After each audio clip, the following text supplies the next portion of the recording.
హైదరాబాద్ లో Sonata software కార్యాలయాన్ని ప్రారంభించిన సీఎం రేవంత్ రెడ్డి. $1 ట్రిలియన్ ఆర్థిక వ్యవస్థగా తీర్చిదిద్దడమే లక్ష్యమన్న ముఖ్యమంత్రి.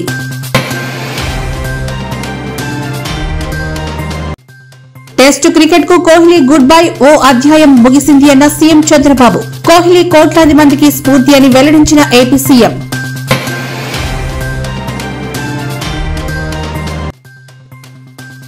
నేడు పిఠాపురం నియోజకవర్గానికి చెందిన ప్రభుత్వ స్టాఫ్ నర్సులతో పవన్ భేటీ. వైద్య రంగంలో నర్సుల సేవలు వెలకట్టలేనివి అన్న డిప్యూటీ సీఎం.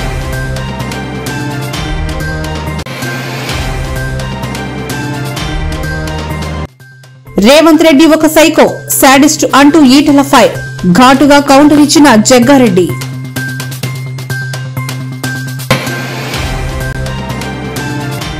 హైదరాబాద్ నగరం సాఫ్ట్వేర్, లైఫ్ సైన్సెస్ రంగాల్లో గ్లోబల్ కేపబిలిటీస్ సెంటర్ హబ్ గా రూపుదిద్దుకుందని ముఖ్యమంత్రి అన్నారు. నగరంలోని నానక్రామ్గూడలో ప్రముఖ టెక్నాలజీ సంస్థ సొనాటా సాఫ్ట్వేర్ నూతన కార్యాలయాన్ని ఆయన ప్రారంభించారు. ఈ సందర్భంగా మాట్లాడుతూ రాష్ట్ర సమగ్రాభివృద్ధికి ప్రభుత్వం కట్టుబడి ఉందని పునరుద్ఘాటించారు. కొత్తగా 3 లక్షల కోట్ల విలువైన పెట్టుబడులు రాష్ట్రానికి తరలివచ్చాయని, తద్వారా 1 లక్షకు పైగా నూతన ఉద్యోగ అవకాశాలు కూడా సృష్టించబడ్డాయని వివరించారు.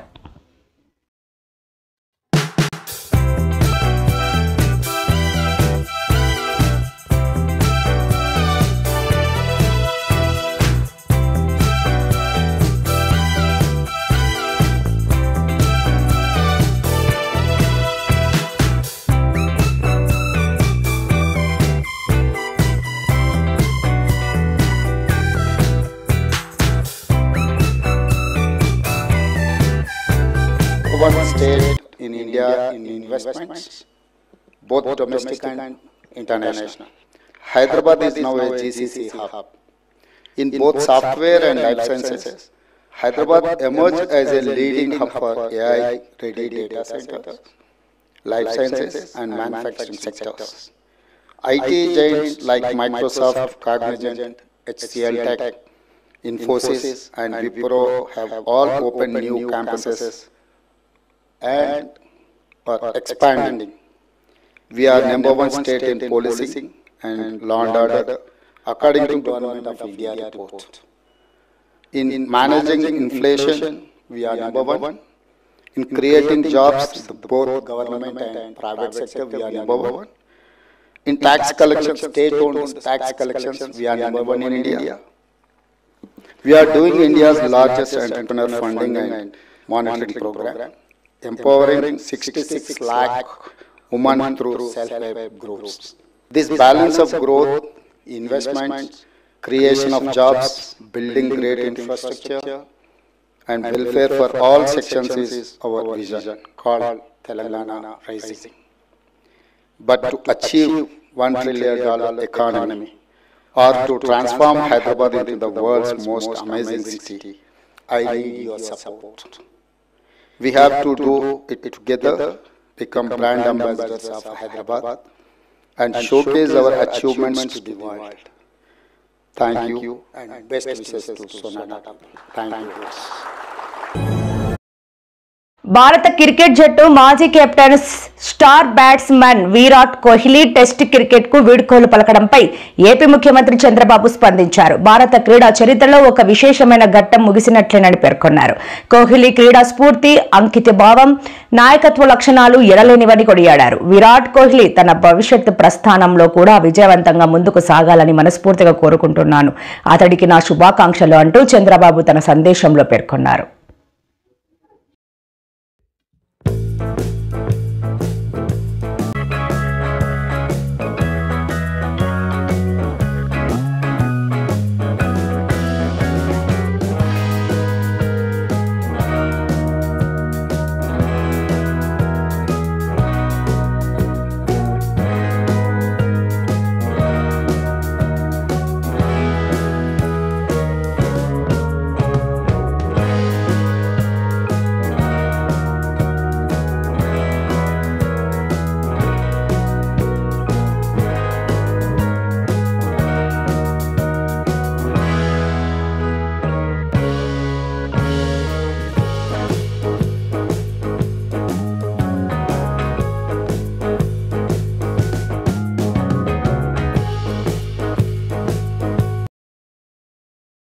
తమిళనాడులోని విల్లుపురం జిల్లా కువాంగంలోని కుత్తాండవర్ ఆలయ చిత్తిరై ఉత్సవాలు ఘనంగా జరుగుతున్నాయి.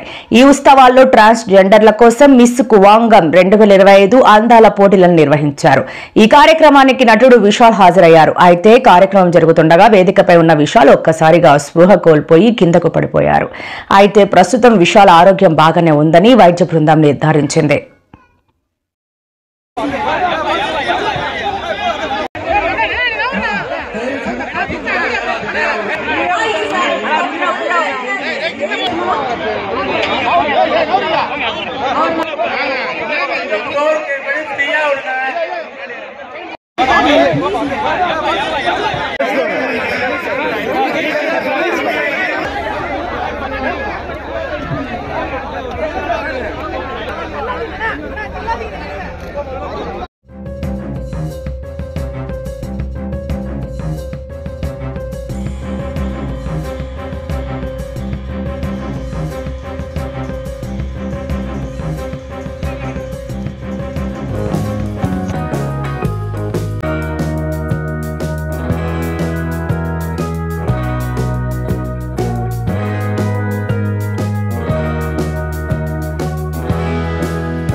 అంతర్జాతీయ నర్సుల దినోత్సవం సందర్భంగా పిఠాపురం నియోజకవర్గానికి చెందిన ప్రభుత్వ స్టాఫ్ నర్సులతో AP deputy CM Pawan Kalyan ప్రత్యేకంగా భేటీ అయ్యారు. విశిష్ట సేవలు అందించిన 8 మంది నర్సులను ఉప ముఖ్యమంత్రి సత్కరించారు. అనంతరం పవన్ మాట్లాడుతూ వైద్య రంగంలో నర్సులు అందిస్తున్న సేవలు అనన్య సామాన్యమని, ఫ్లోరెన్స్ నైటింగేల్ స్ఫూర్తితో రోగులకు స్వస్థత కలిగేలా వృత్తికి గౌరవాన్ని తీసుకువస్తున్నారని కొనియాడారు. నిస్వార్థంగా వారు అందించే సేవలు వెలకట్టలేనివని అన్నారు. విధి నిర్వహణలో ఎంతో మంది రోగుల ప్రాణాలు కాపాడుతున్న నర్సుల సేవలను ఎవరూ మర్చిపోరని తెలిపారు.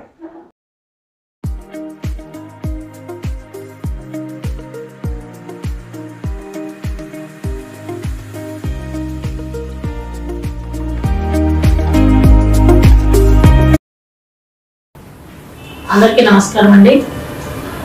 పిఠాపురం మండలంలోని కమ్యూనిటీ హెల్త్ సెంటర్ పిఠాపురం అనేది పెద్ద హాస్పిటల్ అండి. మనకి ఇక్కడికి రోజుకి ఒక 300 మంది 400 మంది ఓపిక వస్తారు. దీని ప్రకారంగా డిప్యూటీ సీఎం గారి ఆదేశాల ప్రకారం లాస్ట్ వారము మనకి ఓఎస్డీ గారు వచ్చి హాస్పిటల్ అంతా సందర్శించడం జరిగింది.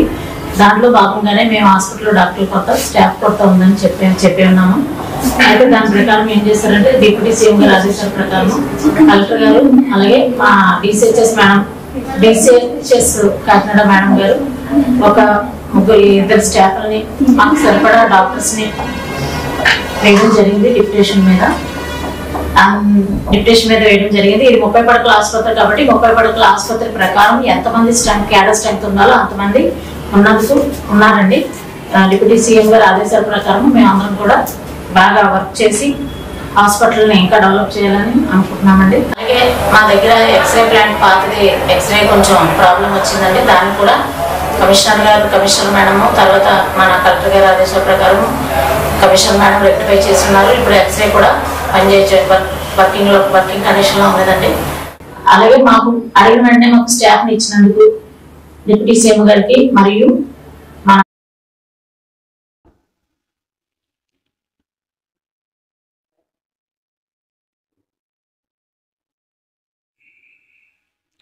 రాష్ట్రంలో పౌర సరఫరాల సేవలను ప్రజలకు మరింత చేరువ చేసే దిశగా ప్రభుత్వం కీలక చర్యలు చేపట్టింది. నూతన రైస్ కార్డుల జారీతో పాటు ఇతర 6 రకాల అనుబంధ సేవలను అందుబాటులోకి తెచ్చినట్లు రాష్ట్ర ఆహార పౌర సరఫరాల శాఖ మంత్రి నాదెండ్ల మనోహర్ వెల్లడించారు. ఈ సేవలను ఇప్పటికే 72,519 మంది వినియోగించుకున్నారని, మే 15వ తేదీ నుంచి వాట్సాప్ గవర్నెన్స్ విధానం ద్వారా కూడా ఇంటి వద్దే నుంచే దరఖాస్తు చేసుకునే వెసులుబాటు కల్పిస్తున్నట్లు ఆయన తెలిపారు.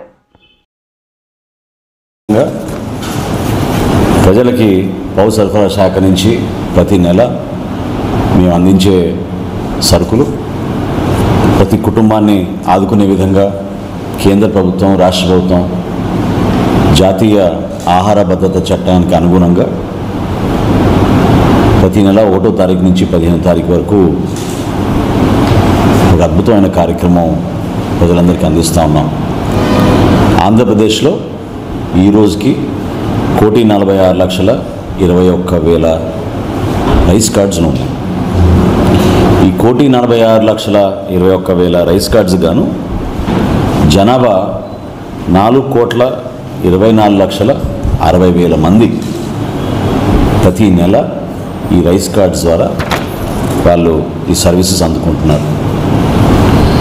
అయితే కేంద్ర ప్రభుత్వం అదేవిధంగా గౌరవ సుప్రీంకోర్టు వారి ఆదేశాల మేరకు ఖచ్చితంగా ఈకేవైసీ నమోదు చేసుకోవాలి అనే కండిషన్ పెట్టిన తర్వాత భారతదేశంలో అగ్రస్థానంలో ఆంధ్రప్రదేశ్ 95% ఈకేవైసీ పూర్తి చేసుకోగలిగాం. ఇందులో ఒక వెసులుబాటు కూడా ఉంది. 5 సంవత్సరాలు లోబడిన చిన్నపిల్లలకి, 80 సంవత్సరాలు దాటిన వృద్ధులకి ఈకేవైసీ నమోదు చేసుకోవాల్సిన అవసరం లేదు. మాకు వచ్చిన అంచనాల మేరకు ప్రస్తుతం సుమారు 6,32,000 మంది ఆ విధంగా ఉన్నారు. కాబట్టి వాళ్ళు కూడా అర్హులుగానే మేము తీసుకుని ముందుకెళ్తాం. 8వ తారీఖు నుంచి మేము మొదలుపెట్టిన ఈ కొత్త సర్వీసెస్ ఏవైతే మొదలుపెట్టామో గ్రామ సచివాలయం, వార్డు సచివాలయంలో వెళ్ళి మీరు మీ రైస్ కార్డ్స్. మీ అందరు తెలిసిందే, యువగలం పాదయాత్ర చేశాను. 3,132 కిలోమీటర్లు నేను నడిచాను. ఈ ఆలోచన నాకు యువగలం పాదయాత్ర నుంచి మొదలైంది. మీరు ఒక్కసారి కానీ మా స్పీచ్లు కూడా మీరు చూస్తుంటే, నా స్పీచ్ చూస్తుంటే నేను పదే చెప్పేవాడిని. ఒక బటన్ నొక్కితే భోజనం వస్తుంది, ఒక బటన్ నొక్కితే సినిమా చూస్తున్నాం, ఒక బటన్ నొక్కితే ట్యాక్సీ వస్తుంది, కానీ ఒక బటన్ నొక్కితే ఎందుకు ప్రభుత్వం మీ దగ్గరికి రావట్లేదు, ఆ ఛాలెంజ్ నేను స్వీకరిస్తున్నానని ఆనాడు చెప్పా. అందుకే ఈరోజు మన మిత్ర ప్రజల చేతిలోనే ప్రభుత్వం, ప్రజల చేతిలో పాలన, మాది ప్రజాప్రభుత్వం, ఈ నినాదంతో ఈరోజు ఇది మేము ప్రారంభించడం జరుగుతుంది. యువగలం పాదయాత్రలో అడుగడుగున ప్రజలు ఎదుర్కొంటున్న సమస్యలు నేరుగా తెలుసుకునే నాకు అవకాశం కలిగింది. పొద్దున నేను బస్ దిగి పాదయాత్ర ప్రారంభించిన దగ్గర నుంచి మళ్ళీ తిరిగి బస్ ఎక్కే వరకు ప్రజలతో ఉన్న, కార్యకర్తలతో ఉన్న, నాయకులతో ఉన్న. ప్రభుత్వ పౌర సేవలను సులభతరం చేసేందుకు ఆంధ్రప్రదేశ్ ప్రభుత్వం వాట్సాప్ గవర్నెన్స్ ను ప్రజలకు అందుబాటులోకి తెచ్చింది. ఇందులో భాగంగా 9553000009 నెంబర్ కు వాట్సాప్ లో హాయ్ అని మెసేజ్ పంపండి. మీకు కావలసిన సేవను సెలెక్ట్ చేసుకోండి. దేవాలయ బుకింగ్ సేవలు, ఫిర్యాదు పరిష్కరణ సేవలు, ఏపీఎస్ఆర్టీసీ సేవలు, ఎనర్జీ సేవలు, సీఎంఆర్ఎఫ్ సేవలు, సీఎండీఏ సేవలు, రెవెన్యూ సేవలు, ఆరోగ్య కార్డు సేవలు, పోలీస్ శాఖ సేవలు వంటి 150కు పైగా సేవలు ఏది కావాలన్నా ప్రజల చేతిలో ప్రభుత్వం ఉంది. 9553000009 నెంబర్ను మీ మొబైల్లోని వాట్సాప్ కు జత చేయండి. ప్రజల చేతిలో ప్రభుత్వం చాట్ బాట్ తో మీకు కావాల్సిన సేవలని మీరున్న చోటు నుంచే పొందండి. గుర్తుంచుకోండి, 9553000009 ప్రజల చేతిలో ప్రభుత్వం. ఏపీలో కరెంట్ ఛార్జీలు పెంచుతున్నట్లు ప్రచారం జరుగుతోంది. దీంతో గృహ వినియోగదారులు ఆందోళన చెందుతున్న విషయం తెలిసిందే. ఇప్పటికే ఇళ్లక వస్తున్న కరెంటు బిల్లులు భయపెడుతున్నాయని, మరోసారి ధరలు పెంచితే ఎలాగంటూ వారు ఆవేదన వ్యక్తం చేస్తున్నారు. మంత్రి గొట్టిపాటి రవికుమార్ విద్యుత్ ఛార్జీలు పెంచుతున్నట్లు జరుగుతున్న ప్రచారంపై స్పందించారు. ఎట్టి పరిస్థితుల్లో విద్యుత్ ఛార్జీలు పెంచమని స్పష్టం చేశారు. భవిష్యత్తులో కూడా ఛార్జీలను పెంచే ఆలోచన తమ ప్రభుత్వానికి లేదన్నారు. విద్యుత్ ఛార్జీలు పెంచలేదు, పెంచము, దానికి కట్టుబడి ఉన్నాం మేము కానీ మా ముఖ్యమంత్రి గారు కానీ. మొన్న ఈ మధ్య యాక్సిస్ బ్రూక్ ఫీల్డ్ ఎనర్జీ మీద దుష్ప్రచారం చేసే పని చేస్తా ఉన్నారు. పదే పదే ప్రభుత్వం మీద బురదల్లే పని చేస్తా ఉన్నాడు. జగన్మోహన్ రెడ్డి తప్పులన్నీ కూడా ఇప్పటికి కూడా మాకు ఇంకా దాన్ని శుభ్రం చేయడానికి టైం సరిపోతుంది. అతను పూర్తిగా విద్యుత్ శాఖను దుర్వినియోగం చేసి వదిలిపెట్టాడు. అతనే యాక్సిస్ ఎనర్జీకి ₹5.12 పీపీ చేస్తే దాన్ని వెనక్కి పిలిపించి ₹4.60 పగలపూట సాయంత్రం పూట పీక్ అవర్స్ లో కూడా విద్యుత్ సరఫరా చేసే ఒప్పందం చేశాము. అదే కాకుండా PLF దాదాపు 60% తక్కువ ఇవ్వకుండా ప్రభుత్వానికి నష్టం లేకుండా అన్ని కూడా చేశాం అనమాట. జగన్మోహన్ రెడ్డి లాగా ప్రభుత్వం లాగా ఈ ప్రభుత్వం చేసే ప్రసక్తి లేదు. జగన్మోహన్ రెడ్డి ప్రభుత్వాన్ని ఒక ఆదాయ వనరుగా విద్యుత్ శాఖను వాడుకుంది. మా ప్రభుత్వం కరెంట్ ఛార్జీలు పెంచకూడదు, ప్రజలకు ఉపయోగపడాలి, నాణ్యమైన విద్యుత్ ఇవ్వాలనే దశగా పనిచేస్తున్నాము. దాంట్లో భాగంగానే రాయలసీమ, ప్రకాశం జిల్లా ప్రాంతాల్లో రెన్యూబుల్ ఎనర్జీకి పెద్దపీట వేసాము. గతంలో కూడా 7,000 మెగావాట్లు 2014-19లో రెన్యూబుల్ ఎనర్జీ పెట్టడమే కాకుండా విద్యుత్ ఉత్పత్తి కూడా చేసి చూపించాము. అదేవిధంగా దేశంలో ఇప్పుడు మన రాష్ట్రంలో రాయలసీమ ప్రాంతం పూర్తి అనుకూలమైన ప్రాంతం కనుక తప్పకుండా రాబోయే రోజుల్లో రెన్యూబుల్ ఎనర్జీకి పెద్దపీట వేస్తామని చెప్పి కూడా ముఖ్యమంత్రి గారు పదే పదే చెప్తున్నాడు. దాంట్లో భాగంగానే తప్పకుండా చేస్తాం. బాచుపల్లిలోని పూజిత అపార్ట్మెంట్ కు హైకోర్టు ఆదేశాల మేరకు అధికారులు కూల్చివేత నోటీసులు జారీ చేసిన ఘటన తీవ్ర రాజకీయ దుమారానికి దారితీసింది. ఈ విషయం తెలుసుకున్న ఈటెల రాజేందర్ బాధితులకు అండగా నిలిచారు. ఈ సందర్భంగా రేవంత్ రెడ్డిపై కాంగ్రెస్ ప్రభుత్వ తీరుపై నిప్పులు చెరిగారు. ముఖ్యమంత్రి రేవంత్ రెడ్డి ఒక పెద్ద శాడిస్ట్ సైకో, ప్రజలను ఇబ్బందులకు గురి చేయడంలోనే ఆయన ఆనందం పొందుతారు. ఈటెల రాజేందర్ చేసిన వ్యాఖ్యలపై జగ్గారెడ్డి తీవ్ర స్థాయిలో విరుచుకుపడ్డారు. మాట్లాడుతున్నావు నా గురించి చిల్లరగాళ్లకు కొట్లాడితే దీనితో కొట్లాడే కానీ రండతో ఏం కొట్లాడతాం, కొట్లాడుతుంది దీనితో కొట్లాడు. నేనన్నా ఒకసారి ఇదే ముఖ్యమంత్రి మళ్ళీ గుర్తు చేస్తున్నాను. నేను అన్నా అని చెప్పి భాగ్యలక్ష్మి ఆయనకి పోయింది అన్నాడు ముఖ్యమంత్రి కాలేదు. యాదుకుందా నీళ్ళతోటి చల్లనీళ్ళతోటి తడిబట్టల మీద రాని ఏడిచిండు. నేను నువ్వు దీరుని అనుకున్నా కానీ గిట్ట అనుకోలేని చెప్పలేదు. నువ్వు దీరుని అనుకున్నా కానీ గిట్ట ఎడతావని అనుకోలేదు. ఏడిచేవాడిని ఏమంటారో మీకు తెలియదు. నేను మళ్ళీ కామెంట్ చేయాలి. ఈ ప్రభుత్వం ఎన్నో రోజులు ఉండదు. ఈ ప్రభుత్వానికి తల తోక ఏది లేదు. తుగులక్ ఎప్పుడో మన చరిత్రలో తుగులక్ అని చదువుకున్నాం. ఈ ముఖ్యమంత్రి అంటే తుగులక్. నేను చాలాసార్లు చెప్పిన ముఖ్యమంత్రి గారి గురించి. ఇవాళ మా ప్రజల్ని ఏడిపించుకొని నీకేదో ఓట్లెత్తే ముఖ్యమంత్రి పోయి కుర్చీ మీద కూర్చొని ఇవాళ మా ప్రజల్ని ఏడిపించుకుంటావు అంటే నువ్వు శాడిస్ట్ అయితేనే ఏడిపించుకుంటావు. గుర్తుపెట్టుకో, నువ్వు శాడిస్ట్. నువ్వు ఎవరు చెప్తున్నా ఏంటలేవంటే నువ్వు సైకో అయితేనే ఎవడు. గతంలో కూడా చెప్పిన నేను మంచి పద్ధతి కాదు. ఇవాళ పరిపాలకుడు అనేవాడు, ముఖ్యమంత్రి అనేవాడు ప్రజల కన్నీళ్ళు ఏంటివి, ప్రజల కష్టాలు ఏంటివి, ఒకవేళ నీకు నీ ఇంటెలిజెన్స్ వ్యవస్థ ఉంటుంది తెలుసుకోవాలి. ఒకవేళ అక్కడి నుంచి తెలుసుకునే ఓపిక నీకు లేకపోతే నీ సొంత మనుషులు ఉంటారు, అందరూ తెలుసుకొని ఇట్లాంటివి రెక్టిఫై చేయాలి. కానీ ఇవాళ నీ కింద ఏమైతుందో లేకపోతే నువ్వు ఎట్లా ముఖ్యమంత్రి అయినావు, నువ్వు ఎంత వ్యవస్థ సిస్టంలో ఉన్నావు అర్థం కావట్లేదు. నీవే మున్సిపల్ ముఖ్యమంత్రి, మళ్ళీ అన్ని ఈయనకి జరిగినాయి. కాబట్టి నేను ముఖ్యమంత్రిని డిమాండ్ చేస్తున్నా, ఇట్లాంటి పిచ్చి వేషాలు మానుకో. నీ కింద అధికారులు ఏం చేస్తుందో దృష్టి పెట్టు, నీ సిస్టమ్ను బాగు చేసుకో. కానీ మా ప్రజల జీవితాలతో చెలగాటమనే ప్రయత్నం చేస్తే కబర్దార్ నా కొడుక అని చెప్పి హెచ్చరిస్తున్నా. నీ అబ్బ జాగిరి కాదని చెప్పి తెలియజేస్తా ఉన్నా. ప్రజల జీవితాలతో ఆడుకున్నాడు ఎవడు బాగుపడని చెప్పి నేను శపిస్తున్నా, గుర్తుపెట్టుకో అని చెప్పి. ఇప్పటికైనా కాంగ్రెస్ పార్టీ నాయకులారా, మంత్రులారా, మీరు కూర్చొని ఇవాళ మీ కింద ఏం చేస్తున్నా తెలియకుండా మీరు సోయి లేకుండా ఉంటే మాత్రం నీ ఎంబడి పడతారని చెప్పి హెచ్చరిస్తూ మీ అసలు కేసీఆర్ అంటే పార్టీ పెట్టకపోతే నీ పర్సనాలిటీ లేదు. మరి అట్లా అంటే కేసీఆర్ అనేవాడు టీఆర్ఎస్ పెట్టకపోతే ఈటెల రాజేందర్ ఎవరయ్యా, ఎవరతను? అచ్చా నన్ను అంటారు అనుకో, కేసీఆర్ పార్టీ కాదు. నేను 19 ఏళ్ళకి అయినా, నేను అప్పటికి ఇంకా నేను 19 ఏళ్ళు అయినప్పుడు కేసీఆర్ కూడా నాకంటే పెద్దోడే. ఇంకా అప్పటికి ఆయనకి ఏమి తాజాగా లండన్లోని రాయల్ ఆల్బర్ట్ హాల్లో RRR చిత్ర లైవ్ కాన్సర్ట్ ఘనంగా నిర్వహించారు. అయితే ఈ ఈవెంట్లో అభిమానుల అత్యుత్సాహం తారక్కు అసహనం తెప్పించింది.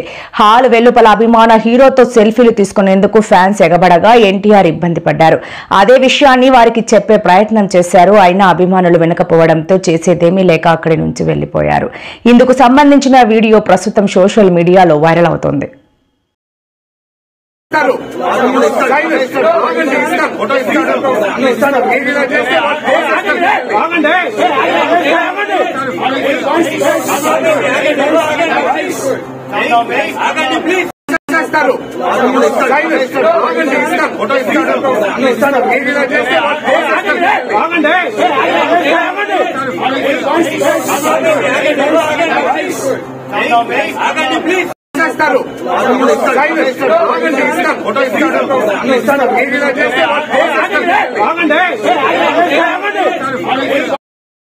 శ్రీలంకలో ఆదివారం ఉదయం ఘోర ప్రమాదం సంభవించింది. యాత్రికులతో వెళ్తున్న బస్సు అదుపు తప్పి లోయలో పడిపోయింది. దీంతో బస్సులోని ప్రయాణికులలో 21 మంది మరణించగా మరో 35 మందికి పైగా గాయపడ్డారు. ఇందులో 2 చిన్నారులు సహా 15 మంది పరిస్థితి విషమంగా ఉందని అధికారులు తెలిపారు. బస్సు మలుపు తిరుగుతుండగా డ్రైవర్ వాహనంపై నియంత్రణ కోల్పోవడంతో అది రోడ్డు పక్కకు దూసుకెళ్లి దాదాపు 100 కిలోమీటర్ల లోతైన లోయలో పడిపోయింది.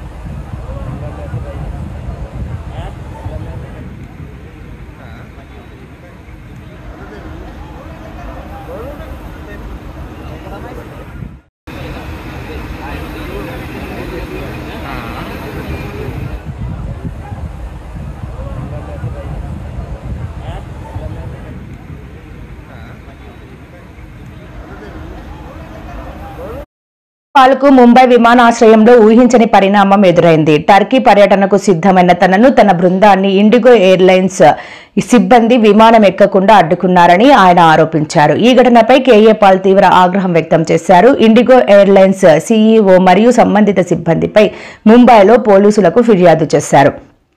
శాంతి చర్చల కోసం తాను టర్కీ వెళుతుంటే విమానం ఎక్కనివ్వలేదని కేఏ పాల్ సోషల్ మీడియాలో ఓ వీడియో విడుదల చేశారు.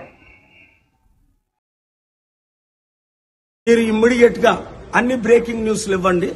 డాక్టర్ కేఏ పాల్ ని టర్కీ వెళ్లకుండా ఆపుతున్నారు. అన్ని డాక్యుమెంట్స్ ఉన్నాయి. మీకు తెలుసు కదా, for 37 years I'm travelling the world, presidential adviser for 155 countries, and still నన్ను ఎందుకు ఆపుతున్నారు? లాస్ట్ వీక్ నేను టర్కీలో ఉన్నాను. ఈ రోజు పాకిస్తాన్ వెళ్లవలసింది యుద్ధం ఫోన్ ద్వారా ట్రంప్ గారు సెనేటర్స్ లీడర్స్ తో మాట్లాడిన తర్వాత వీళ్ళు ఆపుతున్నారు. ఇక్కడ మొన్న అన్న ఆయన స్టార్ట్ చేశాడు PBS government the.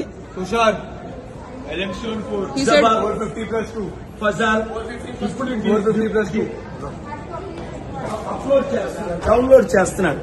You take it, you take when he is coming download. Okay, they are completely wrong.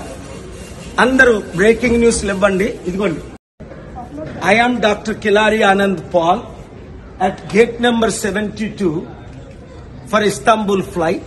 I have all documents providing passport, green card, everything. Traveling with my son, American citizen John Paul Kilari, Jyoti Begal and Mamata Reddy. All have Turkish visa. Coming back Friday, they are offloading us. What is going on? Is it because I am promoting peace and stopping this war, responsible partly for stopping India-Pakistan war? Why never they have stopped? Suzal is now offloading my son for the flight to Istanbul. వరుస కేసులను ఎదుర్కొంటున్న మాజీ మంత్రి YCP కీలక నేత విడుదల రజనీకి తాజాగా మరో షాక్ తగిలింది. ఆమె ప్రధాన అనుచరుడు శ్రీకాంత్ రెడ్డిని పోలీసులు అరెస్ట్ చేశారు. ఆమె కారు ఆపి శ్రీకాంత్ రెడ్డిని అరెస్ట్ చేశారు. మాజీ మంత్రి కారులో ఉన్న శ్రీకాంత్ ను తీసుకెళ్లడానికి పోలీసులు యత్నించారు. దీంతో పోలీసులకు విడుదల రజనీకి తీవ్ర వాగ్వాదం చోటు చేసుకుంది.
చంద్రబాబు నాయుడు చంద్రబాబు నాయుడు మహిళలపై దాడులను ఎస్సీ మహిళలపై